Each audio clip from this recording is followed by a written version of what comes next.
अस्सलाम वालेकुम वीवर्स, क्या हाल चाल है। उम्मीद करती हूँ सब खैरियत से होंगे। दुआ करती हूँ कि अल्लाह ताला आप सबको अपने हिफ्ज़ो अमान में रखे। तो प्यारे प्यारे वीवर्स, आज ईद का दूसरा दिन है। आप तमाम मुसलमानों को मेरी तरफ से, मेरे घर वालों की तरफ से और मेरी यूट्यूब फैमिली की तरफ से बहुत बहुत मुबारक हो। तो आइए जल्दी से वीडियो का स्टार्ट करते हैं। बिस्मिल्लाह रहमान रहीम।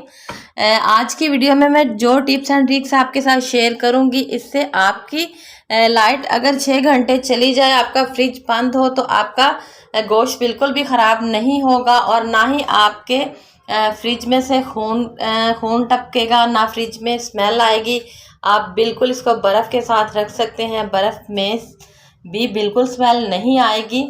तो वो क्या टिप एंड ट्रिक्स हैं वो आज मैं आपके साथ शेयर करती हूँ। तो जल्दी से आइए स्टार्ट करते हैं। आपने सारा जो कल फ्रीज किया था गोश्त, उसको निकाल लेना है और उसको अच्छे से वॉश कर लेना है। वॉश करने के बाद आपने उसको किसी बड़े पतीले में डालकर चूल्हे पर रख देना। उसमें आपने पानी बिल्कुल भी नहीं डालना। जितना कोशिश हो सके जब उसको वॉश करें तो किसी टोकरी में निकाल कर रखें, ताकि जो उसमें एक्स्ट्रा पानी था वो निकल सके।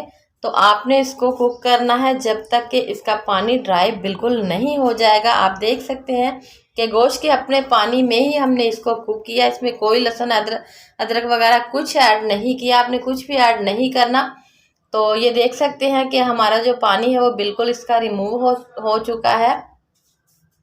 तो अब इसको हमने ठंडा होने के लिए छोड़ देना है। ये 3 से 4 घंटों में ठंडा हो जाएगा।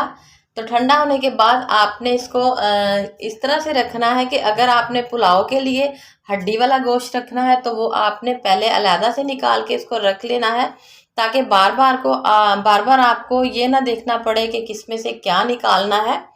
तो अभी मैं इसमें जो कढ़ाई बनाऊंगी उसके लिए गोश्त रखूंगी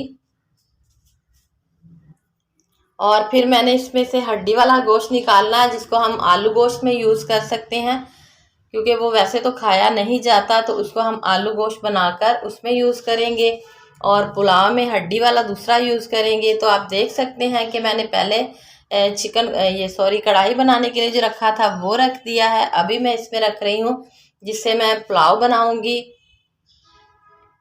तो साथ ही इसमें हमने दूसरा रखना है सब्जियों में डालने के लिए, और साथ ही ये जाएगा आलू गोश्त में। आप देख सकते हैं ये कौन सी वाली हड्डियां हैं जो कि शोरबे के बगैर बिल्कुल भी नहीं खाई जा सकती।